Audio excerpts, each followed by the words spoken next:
প্রিয় শিক্ষার্থী সবাইকে আমার সালাম। আসসালামু আলাইকুম।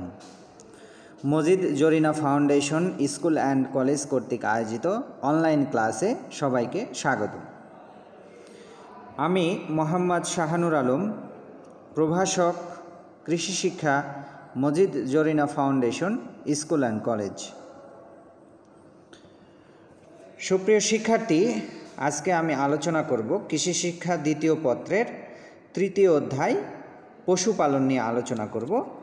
আমার লেকচার হচ্ছে 5। এর আগে আমি প্রথম এবং দ্বিতীয় অধ্যায় থেকে 4টি লেকচার দিয়েছি। আজকে তৃতীয় অধ্যায় থেকে আমি পঞ্চম লেকচার দেব। তো প্রিয় শিক্ষার্থী, তোমরা জানো তো তোমাদের সিলেবাস সংক্ষিপ্ত করা হয়েছে সরকার কর্তৃক। এই সংক্ষিপ্ত সিলেবাসের মধ্যেই আমরা এই লেকচারগুলো দিয়ে যাচ্ছি। তো প্রিয় শিক্ষার্থী, আজকের যে আলোচনার বিষয়, সেখান থেকে তোমরা কি শিখতে পারবে? তোমরা শিখতে পারবে গৃহপালিত পশু কি, এর সংজ্ঞা জানতে পারবে। গৃহপালিত পশুর গুরুত্ব কি সেটা জানতে পারবে। এরপর গৃহপালিত পশুর জাতের শ্রেণী বিভাগ, এছাড়া জানতে পারবে গৃহপালিত পশুর নামকরণ তোমরা জানতে পারবে।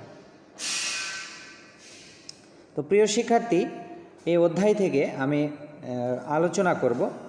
এই আলোচনার পাশাপাশি তোমাদের বাড়ির কাজ থাকবে।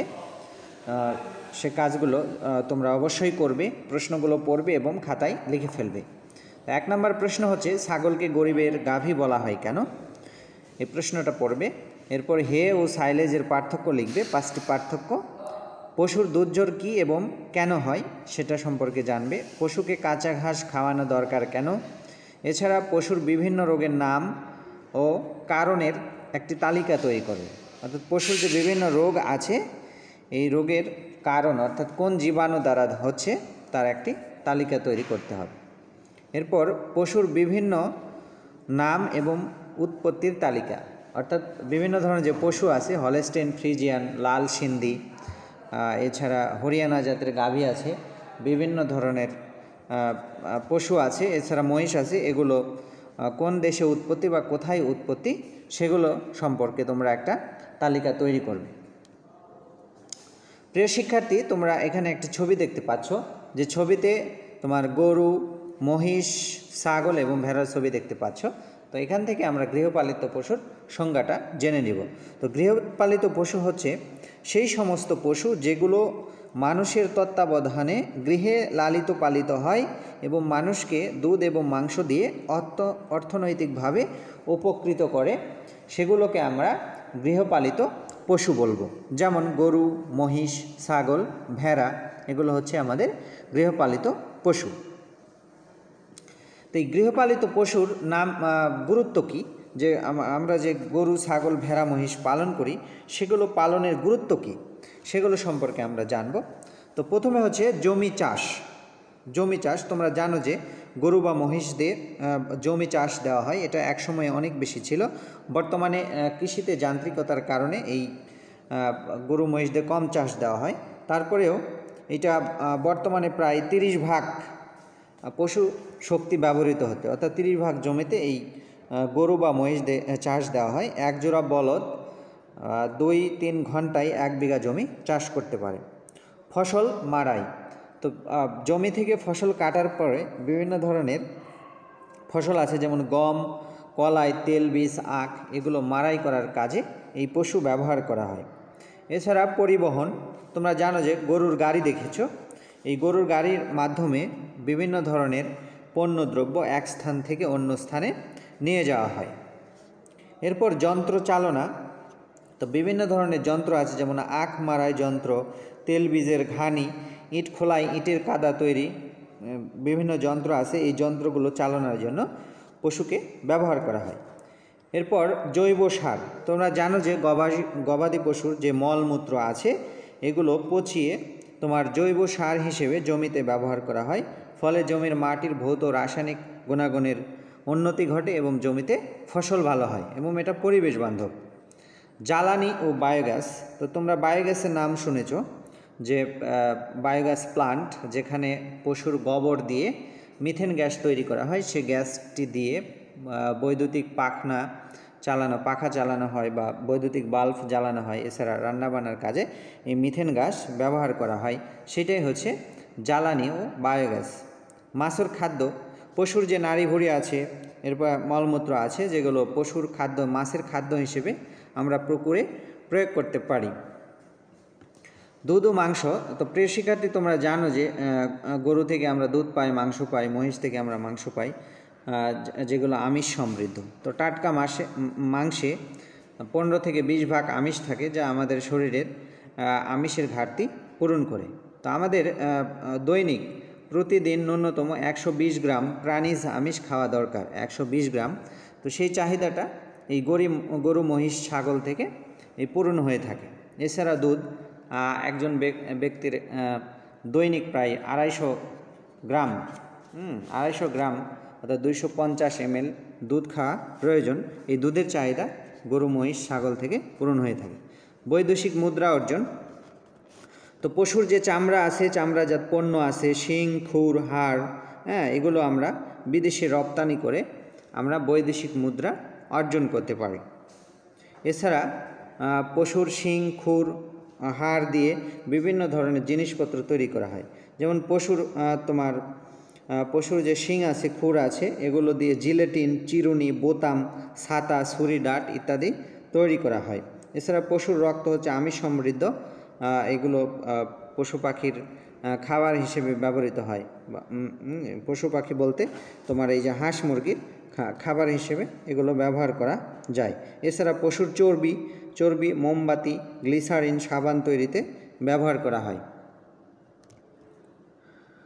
পশুপালনের গুরুত্ব, এই যে চর্বির ব্যবহার কথা বললাম, চর্বিতে সাবান, মোমবাতি, গ্লিসারিন, এছাড়া পশুর যে দাঁত রয়েছে, দাঁত দিয়ে আমরা প্লাস্টিক তৈরি করতে পারি।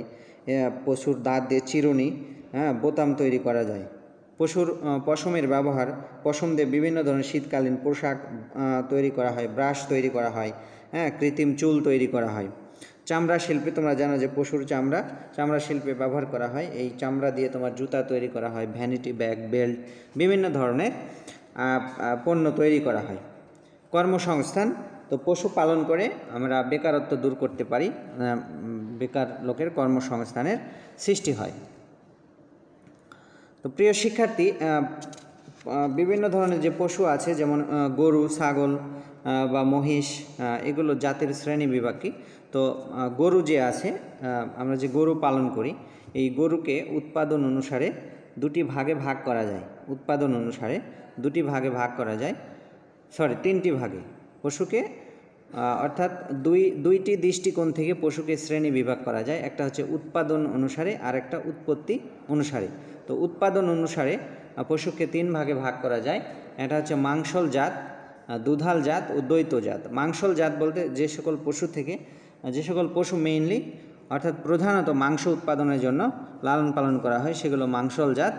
আর যেগুলো শুধুমাত্র দুধ উৎপাদনের জন্য পালন করা হয়, যেমন দুধাল জাত, যেমন হলস্টেইন ফ্রিজিয়ান আছে, জার্সি আছে, এগুলো দুধাল জাত। দ্বৈত জাত বলতে যে পশু থেকে আমরা মাংস এবং দুধ সমান হারে পেয়ে থাকি, বা মাংসও বেশি হয়, দুধও বেশি হয়, এগুলো হচ্ছে দ্বৈত জাত। এছাড়া উৎপত্তি অনুসারে গরুকে 3 ভাগে ভাগ করা যায়, দেশি, বিদেশি ও শঙ্কর জাত। তো দেশি জাত বলতে আমাদের যে দেশীয় জাত, সেগুলো হচ্ছে দেশি জাত। বিদেশি বলতে যেগুলো বিভিন্ন দেশ থেকে আনা হয়েছে, যেমন হলস্টেইন ফ্রিজিয়ান, এটা হল্যান্ড থেকে এদেশে নিয়ে আসা হয়েছে। এরপর শাহিওয়াল, এটা পাকিস্তানের পাঞ্জাব প্রদেশ থেকে নেওয়া হয়েছে, এটা বিদেশি জাত। এছাড়া রেড সিন্ধি, এটাও হচ্ছে পাকিস্তানের জাত। আর শঙ্কর জাত হচ্ছে এই দেশি বিদেশি জাতের মধ্যে শঙ্করায়ন ঘটিয়ে, ক্রস ঘটিয়ে যে জাতগুলো উৎপাদন করা হয়, সেগুলো হচ্ছে শঙ্কর জাতের গাভী।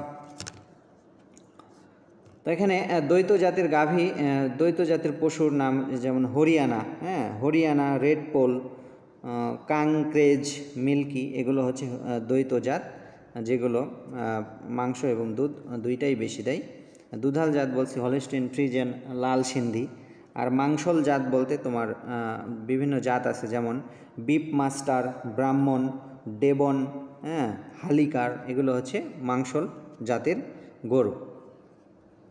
তো প্রিয় শিক্ষার্থী, এখানে তোমরা ছবি দেখতে পাচ্ছ, এটা হচ্ছে দুধাল জাতের, যেটা আমি বলছিলাম হলস্টিন ফ্রিজিয়ান, এটা দুধাল জাত।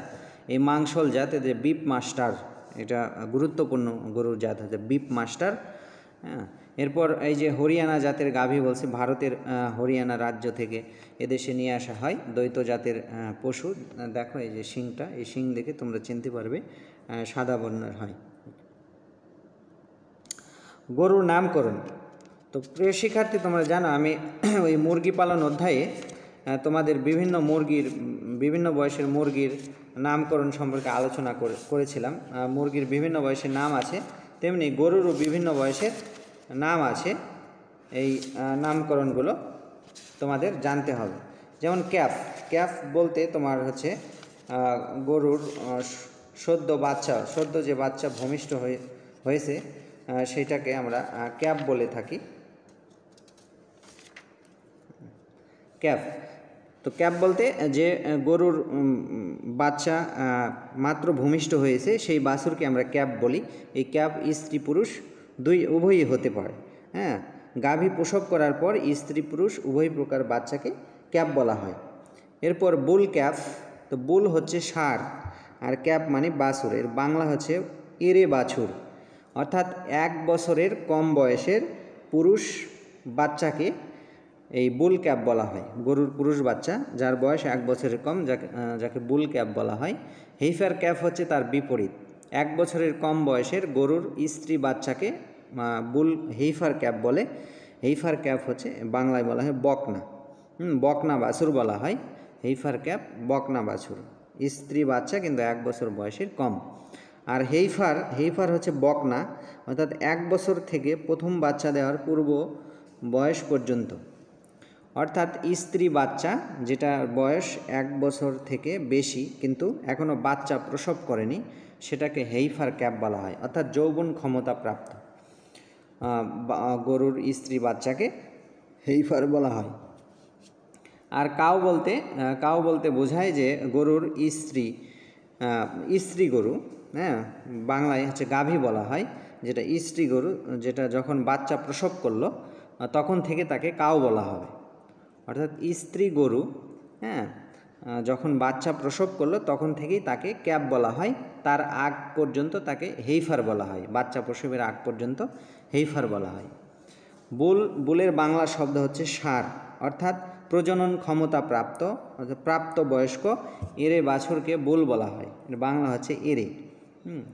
স্টার্ট বুল, যখন এই যে এরে বাছুরের অন্ডকোষ কেটে নেওয়া হয় তখন তাকে স্টার্ট বুল বলা হয়। এর বাংলা বলা হয় বলদ। আর বুলক বলতে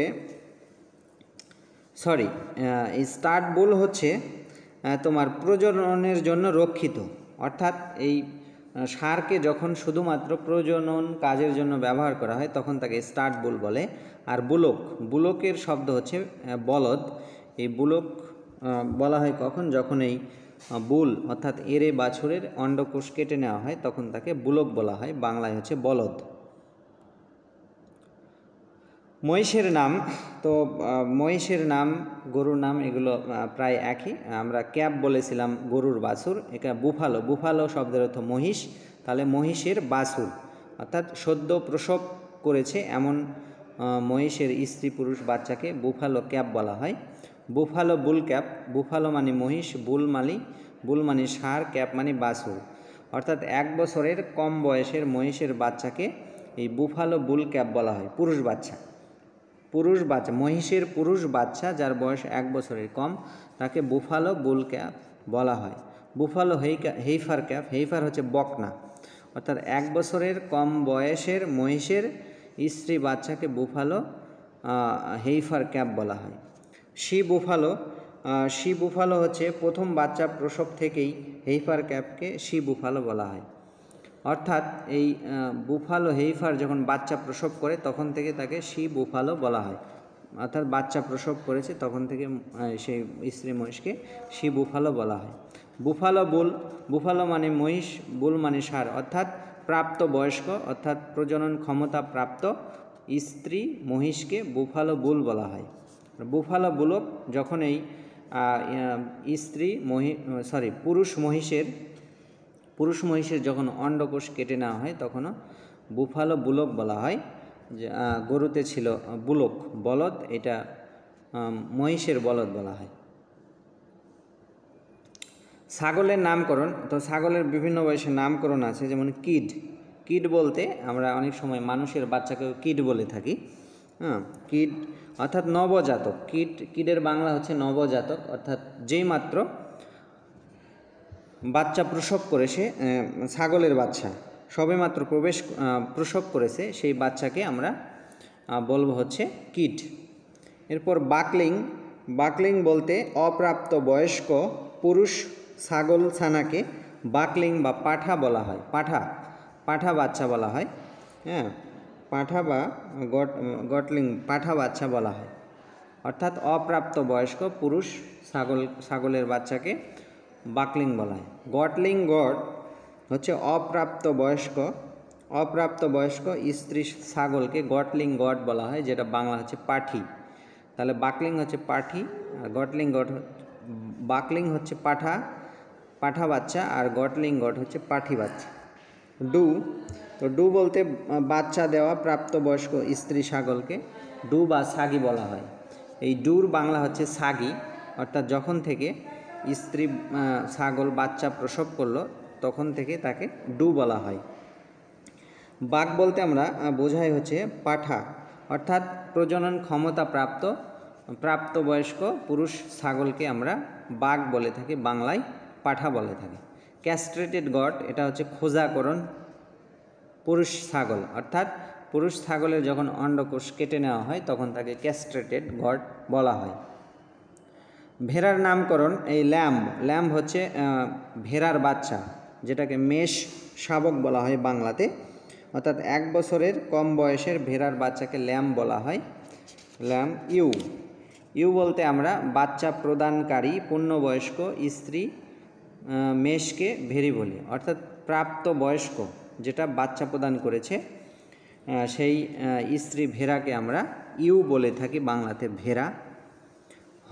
হয়দার বলতে খোঁজা করা খাসি করা পুরুষ ভেড়া, অর্থাৎ যে পুরুষ ভেড়ার অন্ডকোষ কেটে নেওয়া হয় সেটাকে হয়দার বলা হয়, খাসি করা পুরুষ ভেড়া বাংলায়। আর ক্রোন বলতে অধিক বয়স পর্যন্ত বাচ্চা উৎপাদনে নিয়োজিত ভেড়িকে ক্রোন বা বীজ ভেড়ি বলা হয়, অর্থাৎ এমন একটি স্ত্রী ভেড়া যেটাকে অনেক বছর পর্যন্ত আমরা বাচ্চা উৎপাদনের কাজেই শুধুমাত্র ব্যবহার করে থাকি, সেটাকে ক্রোন বলা হয়। ইল্ড শব্দের অর্থ বন্ধা, অর্থাৎ যে স্ত্রী ভেড়ার কখনো বাচ্চা হবে না বা হয় না সেটাকে ইল্ড বলা হয় বা বন্ধা ভেড়া বলা হয়। তো প্রিয় শিক্ষার্থী, আজকে 3য় অধ্যায়ের এ পর্যন্তই। আগামী ক্লাসে অন্য কোনো বিষয় নিয়ে তোমাদের সামনে হাজির হব। সে পর্যন্ত ভালো থাকো, সুস্থ থাকো। আর ক্লাস সংক্রান্ত যে কোনো কমেন্টস বা মন্তব্য যদি থেকে থাকে তাহলে আমাদের ইউটিউব কমেন্ট বক্স আছে, ওই কমেন্ট বক্সে তোমরা ক্লাস সংক্রান্ত যে কোনো মন্তব্য বা প্রশ্ন থাকলে লিখে পাঠাবে। তো সবাই ভালো থাকো, সুস্থ থাকো। আল্লাহ হাফিজ।